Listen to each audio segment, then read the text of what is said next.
Greetings, woman. And I'm George, and welcome back to the Windmill Forces. Okay, so one thing we know about this band is that they have complained before that people mispronounce their band name.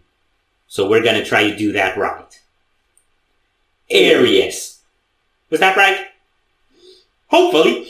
Okay, the reason we want to react to ÄRIES, this really wasn't planned. The reason we want to react to ÄRIES is because they announced an album, and I don't remember what it's called, but they are specifically up my alley of elegant, groovy djent that you can chonk along to. Yes, chonking along is a thing. And they are releasing that album, that debut album, on our birthday. In case you haven't figured out by the way we look, we have the same birthday. So yeah, I'm fairly hyped. And this is gonna be another session of Windmill introducing you to underground gems, while also introducing themselves to underground gems. So this band only has 3 songs released, apart from this one. I only knew 2. Alienate, Gizma, and wait. I don't know Alienate. It's a lyric video, you gotta check it out. It's a bit suicidal, I like it, it's wholesome. The third one was Waves. No, the first one was Waves. The third one was Gizma. Okay. I've been following them since they started putting songs out. Yeah, and this is the first single from the new album, I think. And it's gonna get us crystallized. So are you ready?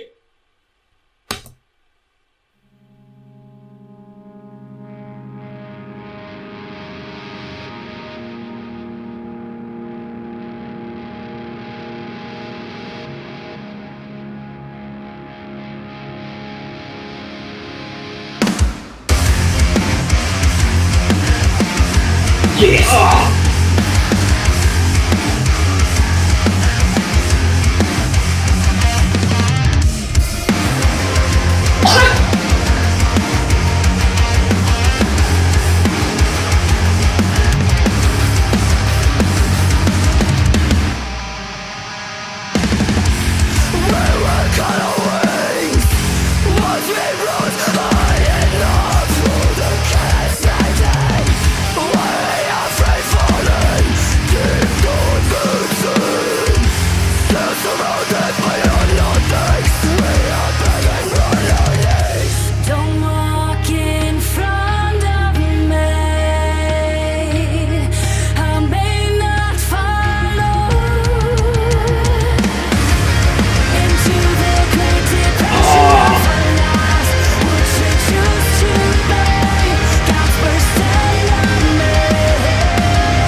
Okay. Yes. Yes. Okay. The sort of atmospheric bits, it's weird for me to go directly to the atmospheric bits because it's the chunk that I really like, have a bit of a spirit box feel to me. Kind of Secret Garden-ish, you know, almost radio friendly. And that's what I like about this band. They have that immediate accessibility, but then they also have the sort of riffs that riff chord-wise, so it's this perfect blend of intricacy and accessibility that works so well for them that I loved from the first second I heard them. So yes, what I really like the most is that basically on the drums they have this constant forward pummeling pace, but they have all these sprinkles of surprises in between, like some transitions, some cymbals, that double kick strum in there. That is so good, and especially when they blend that with the guitar going silent and then chunking back again, that is what makes something core. And I think it's djent, but it's also a bit core. It's gentle core. Okay, I'm really glad you mentioned the drumming, because I feel that there's a lot riding on that drummer, because everything about this band seems to like relax into that groove, you know? Yeah. The riffs flow into that groove, the vocals flow into that groove, even her screaming sort of feels like it's somehow relaxed and sits into the rest of the music, you know? So everything kind of flows in with that, and just watching him drum is poetry in motion. You can tell. Violent poetry. Yes.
Julian Suri is the guitarist. Really? Yeah. So apparently he does visual stuff too, not just soundy stuff. That string at the end, that had periphery vibes. That had the vibes that periphery orchestrals do. So yes, the outro to Reptile. Yes. That breakdown. You knew it was coming. I didn't know it was coming when I paused. I also didn't know I accidentally paused at the precisely perfect moment. And you knew when it was coming. But I loved how they built up into it with the tom works and just one snare placement per bar, I think, because I didn't count, because I don't do that. It's everything. That sort of grooving for me on the drums is everything. Yeah, and I like meaning of life. You can say things now. Can't disagree with that. What I really like is, sometimes I like this and sometimes I don't like this about songs, but what it did is verse, chorus, and then this whole thing happened, and did they flow back into the chorus, or was it just the breakdown, proggy stuff, solo and outro? No, it was chorus. Okay. Great. But I really liked the breakdown, and then the solo was actually really, really surprising, because all the way through it had kind of this like tension to it, like it was kind of dissonant, and I was expecting that it was gonna like resolve itself in a way, like give you, that's a really cool thing in music, where you make tension and then give like a really cool resonant chord or final note that opens it up, and they didn't do that. They just stopped it and left it hanging, and then that string was kinda creepy. So it's a bit like you gotta wait for the next song if you want your resolve. It's like the ending of a Game of Thrones episode. Well, the first series. We are definitely going to be waiting for the next song. I kind of feel you on that with the way that it sort of ended abruptly, but I didn't really feel that much tension. I felt like everything was very cohesive in this song altogether. I also want to fill back into the vocals a bit, and I'm hesitant to comment on her cleans because I feel like describing them as radio-friendly, and to prog people that's an insult. So I have to say they are kind of radio-friendly, but I do not mean that as an insult. And that's part of what makes this cohesion of complicated and not so complicated work so well with them. That sort of clean vocals with hook. I listen to the new Monuments album. They do a lot of that. Yeah. Just with like more grr. Yeah, and also on the clean parts, on the build up to the breakdown, there was like a shouty bit. That was really, really cool. Mm-hmm. And one more thing about the vocals. I would like to formally apologize to everyone watching for that. Right, I think we're probably done here. I think we're done here. We're done here. So if you enjoyed this reaction, we greatly appreciate the likes and shares. And if you want to see more, don't forget to subscribe with bells. Thank you very much for stopping by. We hope you enjoyed your stay, and we'd love to see you back at the Windmill very soon. Yeah.